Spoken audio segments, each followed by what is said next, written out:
My name is Yusef Wateef, and we've done a few things before. I retired, semi-retired at 37 years old, is from the financial business. I worked in investments, insurances, whole life insurance, cash-bearing mutual funds, things of that nature. And now I'm in Sao Paulo, Brazil. I have a few companies, one of which is editing, copy proofreading service. The other is expat relocation services. A lot of people that are leaving the United States and need someone to walk them through the process of passports, immigration, visa, what type of visa you need to apply for, what paperwork you're going to need for places like Brazil. And Brazil, of course, is where it's my home now. I am actually a permanent resident in Brazil, and I would actually have my passport for Brazil if the COVID virus hadn't actually jammed up the works for everybody, but that's okay. I'm safe, I'm healthy. Brazil is a country just as large as the United States, and most people don't know that. So when they say Brazil is on fire, well, what part of Brazil are you in? Yeah. What neighborhood are you in? I was just sharing with them your page. I learned how to navigate to your page to show them all the wonderful YouTube presentations that you've put together. And I put the link in the chat box. So you should be proud of me. Why, thank you. Thank you very much. So tell us about today and what kind of knowledge that you're going to share with us about Bitcoin and cryptocurrency. Where do we begin with this whole confusing technology? Well, with cryptocurrency is a big word. Bitcoin is a type of cryptocurrency. It was the first cryptocurrency. I started my Bitcoin career about 9 years ago. I was living in Shanghai, China, and I realized that the Chinese government was trying to stop this whole cryptocurrency thing. So I read about it and I figured out something they couldn't do. They couldn't stop it. What got me into cryptocurrency was not a noble ambition. It was the concept of being able to say, I am able to put my money away in an area where I can put it, that no one else can touch it, and not even a government can A, know it exists, or B, access it. And that was a big deal for me. So how do you learn cryptocurrency? Well, let me do a few things. One, I always tell people cryptocurrency is special because it's not. Cryptocurrency is just like any other asset. It is part of a diverse portfolio of ways we save a percentage of our money. I tell people all the time when I was a financial professional, if you were my client and you did not have any children, you were saving 20% of your income. We can decide where that 20% goes. If you did have children, I would allow them to only save 10% of their income because I know children can be expensive. I had people kicking and screaming and gagging and biting at the bit until 5-10 years later when they actually saw the difference. Now, where do we put our money? I will never try to tell you there's only one place. Cryptocurrency needs to be a place. I believe that unless you are a professional trader, what we need to look into, oh, hold on, we got somebody, oh, yeah, something in there. Okay, feel free, I didn't even have that screen open. It says, feel free to add questions here. With cryptocurrency, it allows you to invest in something like, we're gonna stick to just Bitcoin, by purchasing Bitcoin either online, on an online market, or face-to-face, hand-to-hand from friends. There are plenty of applications that we can use to do this. Cryptocurrency uses blockchain technology. If we look at cryptocurrency and Bitcoin as just another currency, just like in Brazil, I'm using the Brazilian real. If you're in the United States right now, you're using the United States dollar. The cryptocurrency Bitcoin, and we're just going to say Bitcoin from here on out, Bitcoin is no different. Bitcoin is a currency. Bitcoin gets traded with US dollars. Bitcoin gets traded with Brazilian real. What makes Bitcoin different is it's built on the blockchain technology, which gives it something that, for example, the United States currency doesn't have anymore. It's backing. Where does cryptocurrency get its legitimacy? Well, it gets its legitimacy from the same place that the US dollar gets its legitimacy, in the faith of the people that use it. Remember, we don't have gold that you can go trade your $20 bill for anymore. What you do have is a situation that will allow you to say, people have so much faith in the enterprise of the United States of America that will recognize our legal tender anywhere in the world. Well, cryptocurrency, Bitcoin, is becoming far more accepted because it's not dependent on any one government's social or political standing. Cryptocurrency exists and is traded so long as people use it, just like dollars and real. What that means is that, for example, let's say, I'm not even going to put names out there. Let's just say two giant countries go to war. It's going to affect their markets. It's going to affect their ability to pay their debts globally. It's going to affect their population. The currency can go down in value. If they win, maybe it goes up. That's not the case with cryptocurrency. Cryptocurrency's value, Bitcoin's value, is in its ability to go from one place to another seamlessly. You can download a cryptocurrency wallet to your phone. You can choose to purchase Bitcoin from a bank in the United States. You can choose to go online and find a market for it. You can choose to call your friends and say, hey, does anybody want to sell me any of their Bitcoin, and take it that way. Now you become your own bank, and this is where a lot of people fall apart. And I think these are concepts that are not high-minded concepts, but these are concepts that Black people don't really get a chance to explore. We are the last people to learn about the best piece of information all the time. And that's painful. You become your own bank. You'll be using your computer and your phone with your own passcodes to access your account. That account can be held on your phone. It can be held on a thumb drive. It can be held in your computer. It can be held online in a Google account. One of the things I do is show people ways to put their money away for the long term that's only accessible by them, with putting a password on it, downloading the correct kind of account. Cryptocurrency will allow you a situation in which you can watch the value go up or down. Yes, the value of cryptocurrency definitely goes up or goes down. What you'll notice is that as things become less stable with countries, cryptocurrency value goes up. I'm not here giving you purchasing advice. I'm not here to tell you to go out and buy a bunch of Bitcoin. What I am telling you is that just like any other piece of investment, I'd like to start the conversation of us watching how they behave. Type into your to your Google and say 1 USD to BTC. BTC is the abbreviation for Bitcoin. And look at that day's news and see how it goes up and see how it goes down. Now, here's the beautiful part about cryptocurrency. Let's say you were to call me and say, Watt, I'm getting out of the United States. Can you help me do my paperwork to get to Brazil? Sure. And then you call me and say, Watt, things got really bad. I don't even want to go home. There's a riot in my neighborhood. What should I do? That's easy. Hop on a plane, use your credit card, hop on a plane. When you get here, I can take you someplace, like an ATM even, and you can just pull out cash out of your Bitcoin account. See, it doesn't matter where you are. This is why every government avoids cryptocurrency at all costs. They do not want you as a citizen. And when I say you, I don't just mean Black people. Excuse me.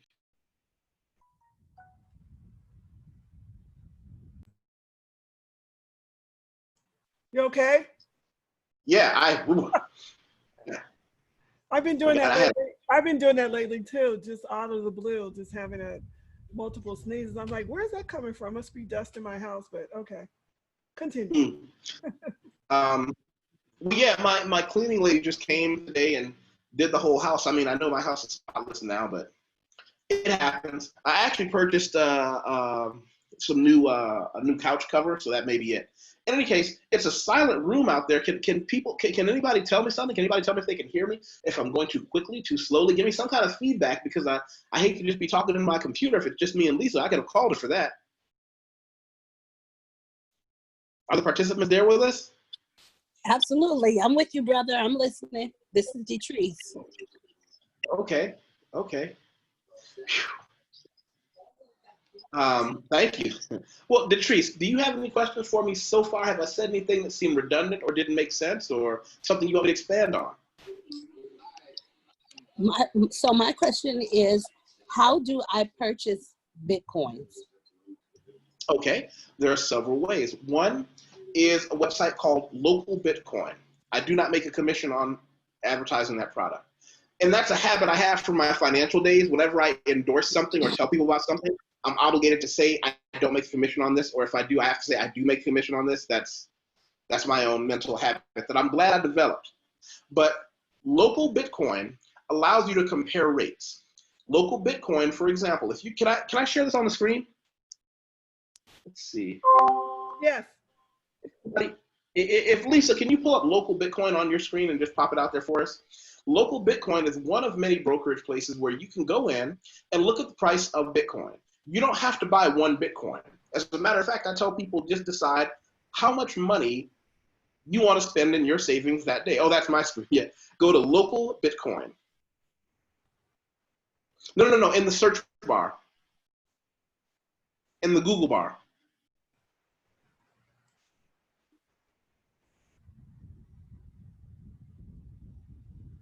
I mean, where it says YouTube, yeah, just type in local Bitcoin.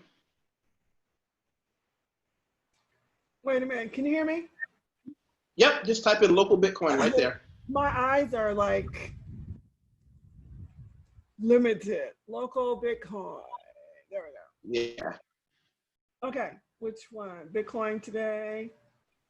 Here it is. And you scroll down till you see local Bitcoin over there on the right side of the screen and click it. Yeah, there you go. This one. So you have advertising. You have an amount in USD and you want to look at quick buy. For example, you have a seller, okay? You have a seller there. Look at the top one, Ivan Lopez 001. What you see is he's done 20 deals and he's got 100% satisfaction ratio, just as if you were buying something off Amazon.com. His price per Bitcoin is $9,200 US. That doesn't mean you have to buy $9,296 US worth of Bitcoin. His limits, his lowest limit that he will sell is 700. His highest limit he will sell any one person is 2,000. Well, when you go into his, now if you click buy, Lisa, if you go into his, he will also show you all the different ways that you can pay him. You can pay him, oh, there, it's right on the screen. Some people take Walmart to Walmart. Some people take Wells Fargo. Some people take West Bank. It doesn't matter how they choose to receive payment as long as you agree to pay them that way. So someone could say, I want my be done in my PayPal account. You don't do them directly. You go to local Bitcoin, you start an account. When you purchase it, they act as a brokerage, and they deposit the Bitcoin with you. In a certain amount of time, people go here, build up a reputation as a seller, and the higher their reputation goes, the more of a percentage they can charge because they're such a known commodity. But there you go. How much do you wish to buy? You can put that in there. Larger amounts available if needed. He's got his own phone number, but he only accepts the ones on his page and in English only, and he takes MoneyGram. It's just that easy. Now, there are online places where you can go in and purchase Bitcoin. Local Bitcoin is one of those that has been long and true. You can actually, I mean, if it wasn't for the COVID virus, you could go to local Bitcoin, for example, and purchase hand-to-hand. There are people who say, hey, I want to buy Bitcoin. I'm going to be at the mall. Who wants to buy Bitcoin? And you can literally, and I've done this, on your table, take your phone out, give the guy the cash, on your, or go through the brokerage, send him the cash, and on the phone, you just swipe it, and there you go. You have your Bitcoin in your phone. That's one of many methods. Another method is, I always tell people, ask your friends. You'd be surprised how many people need the money. And what I'm saying right now is I'm going to say what I'm going to tell you is predatory. It's only predatory if you're one of those people who did make good financial decisions ahead of time and you've got a little bit of cash in your pocket. You can go online and say one Bitcoin is worth whatever amount of money it is, and then tell people, I'm willing to buy $100 worth of Bitcoin, but I want $110 worth of Bitcoin. And essentially, I want you to take a 10% haircut for the cash I'm about to give you. People sell cheap in times of need. Gotcha. Go ahead. No, I was saying gotcha.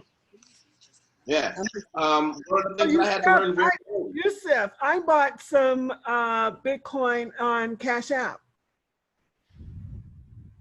Really? If you go into the Cash App link and click on one of the areas, you can go in and purchase Bitcoin. They charge a little a fee though, but I did put in a couple $100 in Bitcoin. And this is the thing about the Cash App. You know, if Cash App has your banking information, then, you know, that's all going to go on your account. And as long as you know that, that's fine. I'm a big advocate with my private clients. I'm a big advocate of setting up accounts that are completely off the books. Still pay your taxes, but I set up my accounts so that nobody knows where they are. Nope, no thanks. I've lived outside of America long enough to know the value in that. I can tell you that instead of saying I bought a couple hundred, I'd also like for you to say, you can do a percentage. Like when you get paid or a commission or however money falls into your lap, we have to have, this is part of that financial discipline it takes to be free. It's not just Bitcoin. Bitcoin is a tool. Bitcoin is no different from having a clever mustache comb. It's a tool that gets you something done. But you can't be in a situation where you can't be in a situation where you're doing things without a plan. That's why we do things like say, okay, how much am I going to spend? How long is it going to take me to spend it? When I do this transaction, what percentage of my income will it be? Things like that. That's the big deal. That's the very big deal. I want to know, one of the things that I'm interested in is when I start traveling globally or internationally, right? Because I'm not messing around with anybody's bank. So I want to be able to have the option of using my card, my Bitcoin card, or whatever I have to travel and do transactions in other countries. Well, Bitcoin doesn't have a card per se. There's no Bitcoin card. So no. We want to talk about how to open up a wallet. What are the different methods Okay. of a cryptocurrency wallet, and then what are the different coins out there that we could consider investing in or need to know about? Okay, I would say everyone needs to start with Bitcoin. Okay, let's do that first. Let's just say start with regular, good old-fashioned, plain Bitcoin. The first thing you need to do is to choose a wallet. Okay, the wallet that you choose is going to be heavily dependent on what you use for yourself, what you use it for. I suggest in the beginning you use a buy and hold strategy. Buy and hold, it just means you're not out there trading, you're compiling. There's a website I'm going to use. I'm going to give you two that are excellent. Let's see, hold on.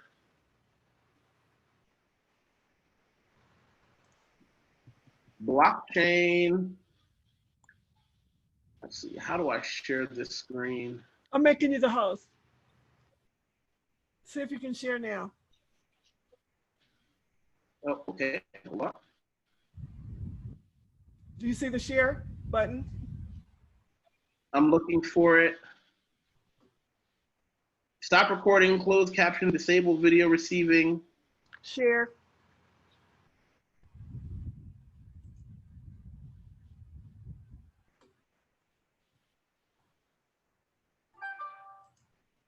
No, I don't see it. Okay, what are you looking for? Here, I'll give you a link and I'll put it here. And actually, I'll put it in the comments for everyone. There. Whoop. There you go.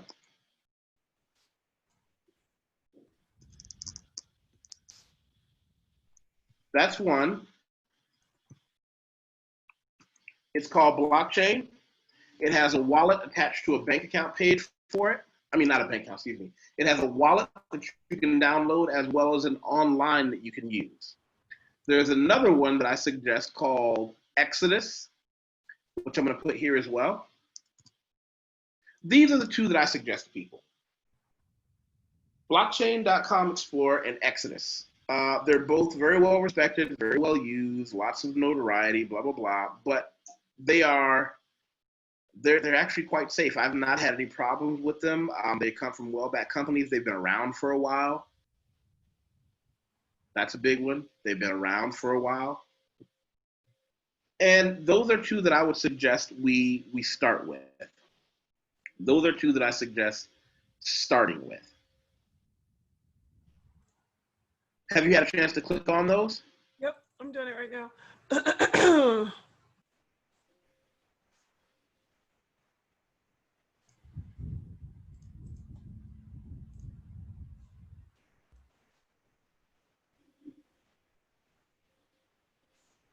Is that it? Is that one? I'm viewing your screen. Hold on, it didn't come up yet. Oh, it's slow. Can you see it now? Not quite, no. But what a wallet does, a wallet is literally like a wallet that you would keep in your back pocket or your purse. It's where you keep your cryptocurrency. In some wallets, you can actually transfer cryptocurrency into other cryptocurrencies, but I suggest the first thing you do is learn how Bitcoin works. And what I'm going to do is give you the Bitcoin white paper link. A white paper, and I don't know if you are familiar with what a white paper is, but a white paper is the explanation paper. The Bitcoin white paper is arguably the most famous white paper ever, and I'm going to give everybody a link to it, because what I'd like you to do is read it. I think it's 9 pages, not terribly complex. Yeah, it's 9 pages, and a lot of them are pictures. Why do we need Bitcoin? Why do we need to deal with blockchain? You need Bitcoin because you want freedom. You need Bitcoin because if the day comes when, and I say this is a uniquely Black issue, when the day comes that you realize that you want to leave, you can go. You need Bitcoin because you have to realize that the banking systems as they are have been, and I say this as someone who worked inside the financial business for many years, the game really is rigged against you. Like, it's not your imagination. They're trying to cheat you. Things like credit cards they convince you need. I haven't had a credit card since I want to say 24. Things like, why don't you pay us at the bank money to hold your money? Even if you do nothing else but use your Bitcoin as a bank account, you're still saving money. You're still saving money. You're still not losing money when you transfer it from one place to another.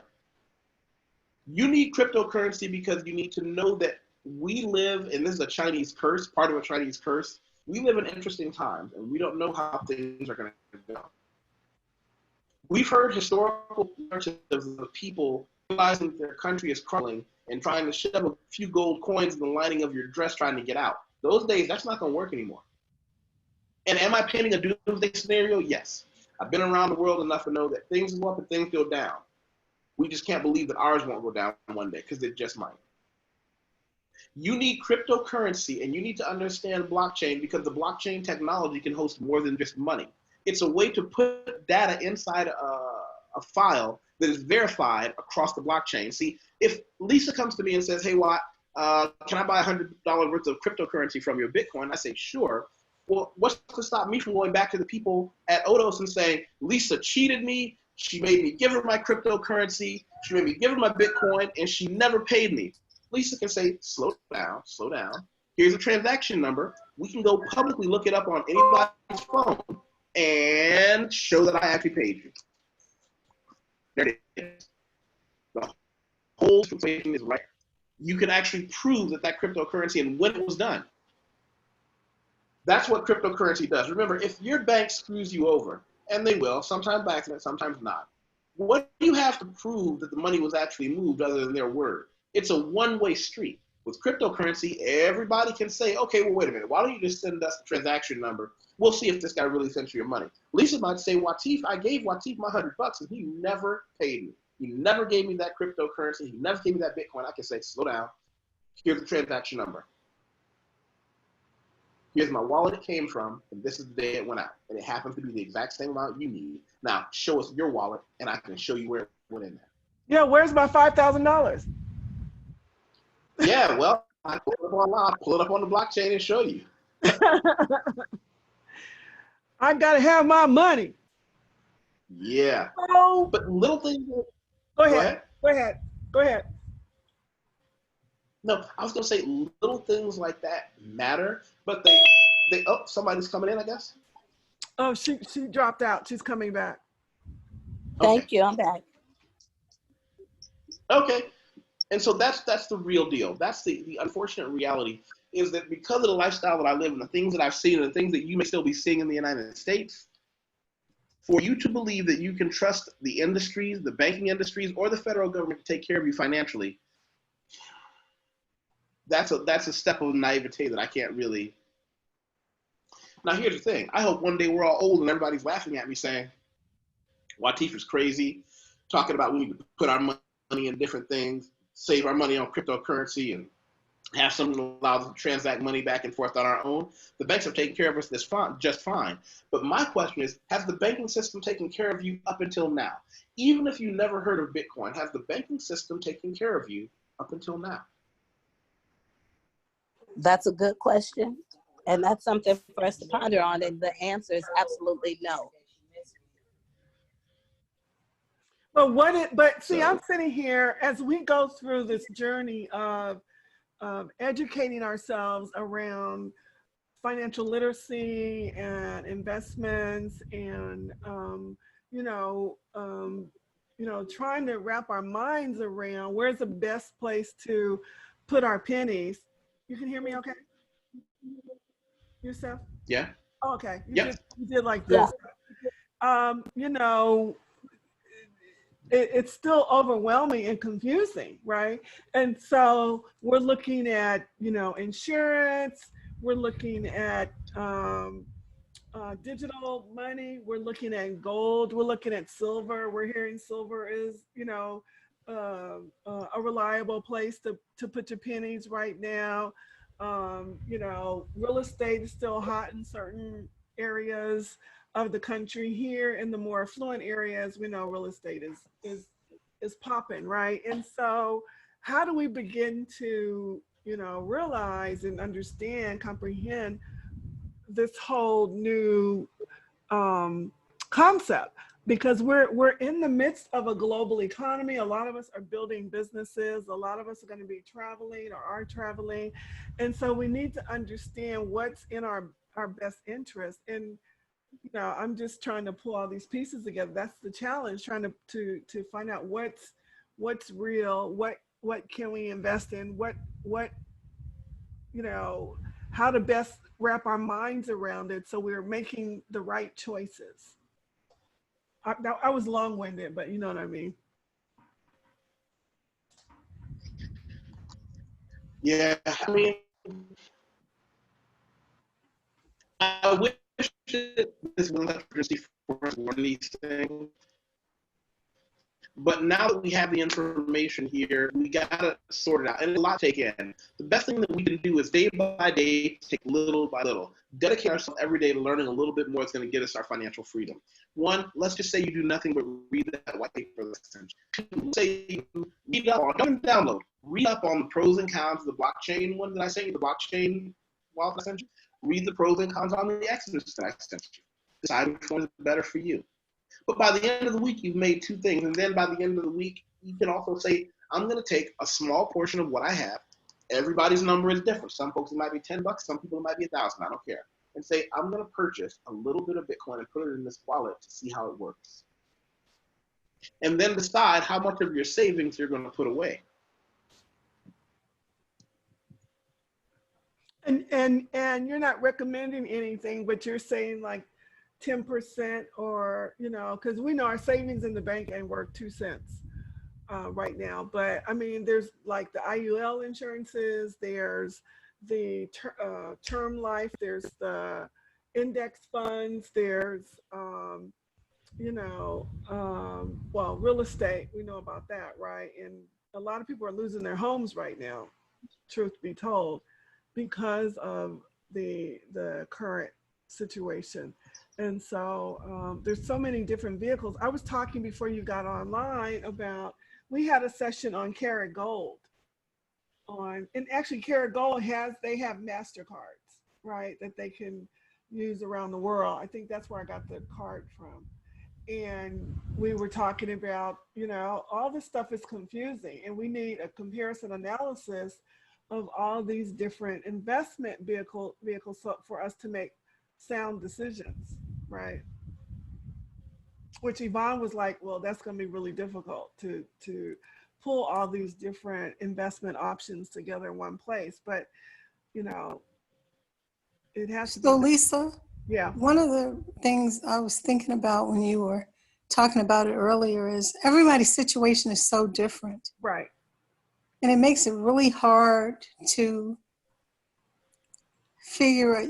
put together a comparison and say, well, this is what, Yvonne needs to do or Wanda needs to do or Lisa needs to do. I looked at Bitcoin, I think it was in 2013 or 2014. And at the time, it wasn't right for me because I didn't have enough money to fund all of the things I needed to fund. So it was the one I knew the least amount about. So, I mean, at that time, I was more interested in real estate. So I think you got to look at what is your goal? What are you trying to do? And how much do you need to put in certain vehicles? And then you can figure out what you can fund. It becomes really challenging, for a small investor like, I'll say like myself, to be looking at gold, Bitcoin, real estate, insurance, 401k, and emergency savings in a bank. So I think it's really informative, but for everybody, you kind of have to have your own plan and understand what each of these is for or what you can use them for to make that decision. Good point. We're also involved in, I just joined a collective that Wanda and Detrice were in, and we're looking at how to pull resources together, long-term, probably how to invest together as a cooperative and pulling our resources together. And so that's a whole nother conversation, right? That's a whole nother space, but to cooperatively and collaboratively pull our resources together to help one another in creating these investments and savings. Wow. So that's another conversation. Yeah, that later on, Yusef. I think we can bring in some other people on one of your sessions to kind of do some comparison analysis, because one guy that we're dealing with, he goes to other countries and he helps them create cooperatives.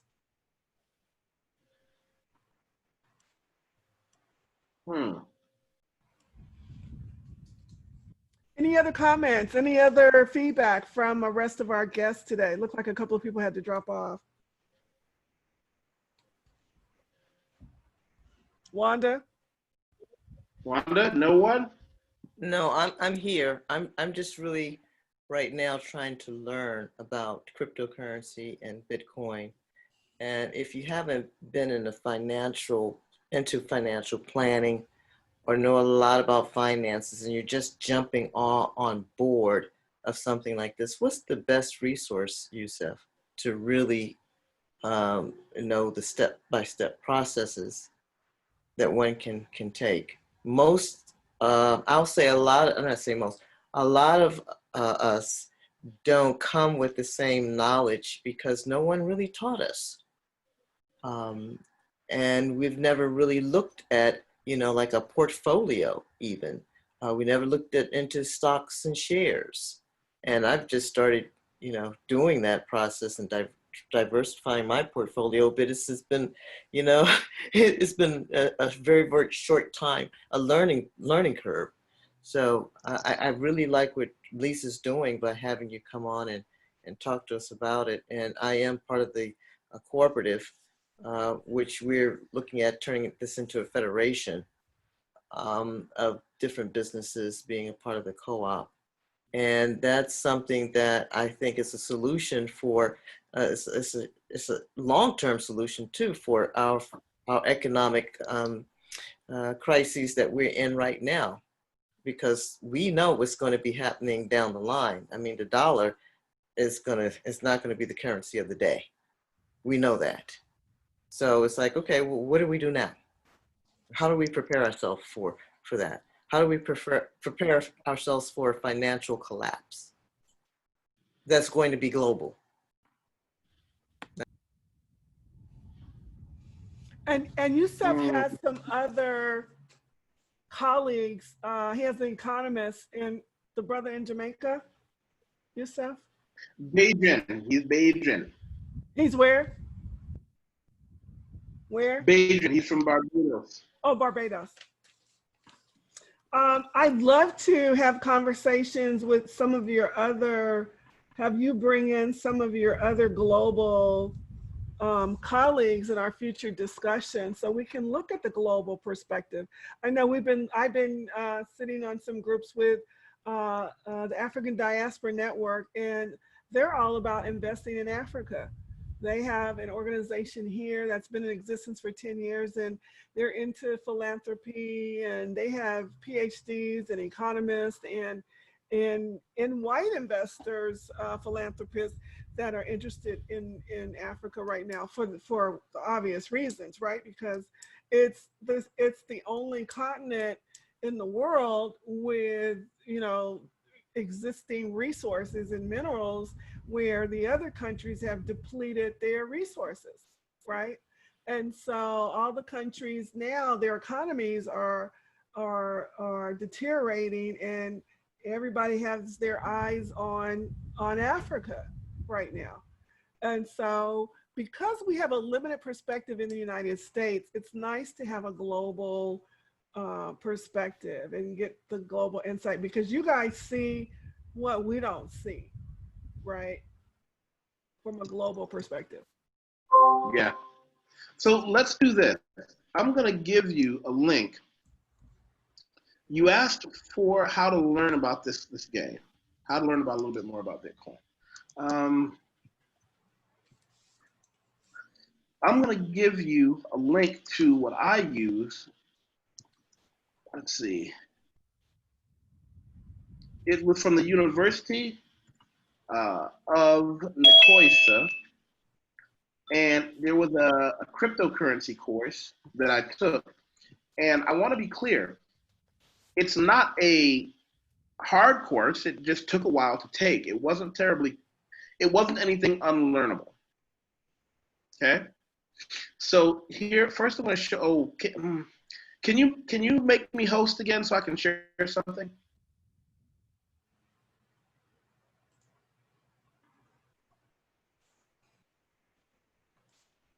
Okay, try it. Okay, hold on. More share screen options. Yeah, hold on. You see it? Yep. All right. So I'm looking now at, let's see, application. Because this is what I earned there. There. Can you see that? Yes. University of Nicosia. This is run by Andreas Anopoulos and another professor. It was a 12-week course. At the time, it was free. I'm going to find you guys the link. There are a couple of places where you can get good quality information on cryptocurrency. As a matter of fact, I did an article on it, and it's got a couple of links in it. That might be even better because it'll give you choices. Here we go. Here we are. If you guys want to click into the where is it? You're putting it in the Chat screen. Okay. I'm putting in the chat. I did an article called Bitcoin's Bloody Battles. And that article will give you a few different places to look. Any one of those courses are good, but you have to do them together, and you have to, I suggest all of you start as a mastermind group. Take them together, and then once a week you get together to discuss what you studied. Learning how it works from the inside gives you a lot more flexibility later. You know? Does that make sense? Yep. You know what? I'm putting in, I looked up some links too. Here's one, blacksinbitcoin.com. And then there's some, oh, sorry. That's private. Hold on.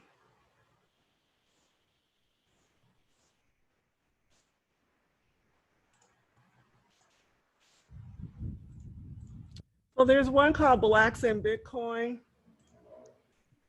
Yeah. Oh, there it is. Okay. There it is. Blacks in Bitcoin. And then there's a couple of Black authors that have written some books on African-American community in Bitcoin. And one author is Isaiah Jacobson, and we want to have him on in the future too. Okay. Awesome. Or Jackson, not Jacobson, Jackson. And he wrote a book called Bitcoin. in Black America. And you can find him on Twitter, but he's out of LA. And the book is on Amazon. Are there any other questions right now that are pending? We're going to come back in another week or so with Yusef, and maybe we can. What I'd like to do is, if we could ask him for an assignment, would it be too much to ask?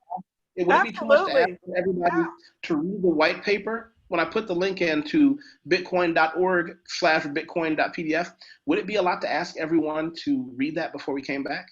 Yes, I love it. That would be fine. Okay. All right. Thank you. Thank you.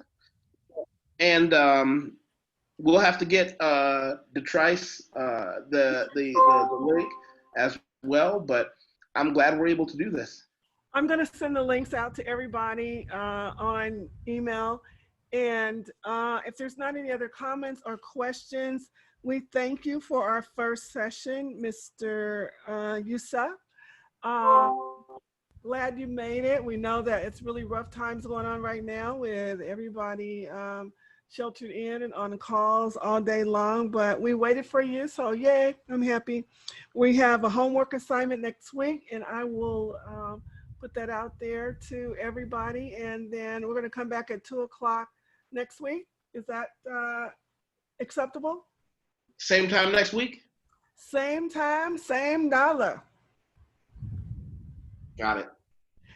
Hey everybody, this is Lisa Riley, and I am the founder of Odo Synergy Services, Women of Color Global Entrepreneurial Network, and we thank you. We want you to go to our website at www.odosynergyservices.org. Send us donations. We take donations. We have a $40 membership drive. We're trying to get a goal of 200 people by the end of the year, members.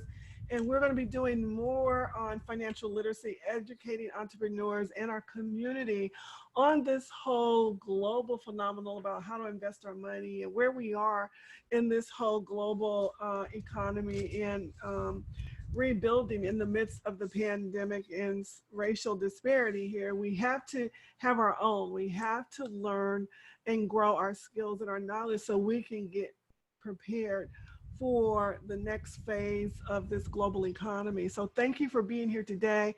Thank you, Yusef Wateef. We appreciate your time and your energy and your knowledge.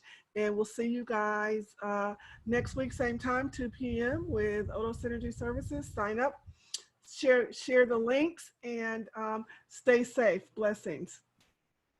Bye-bye. Peace out.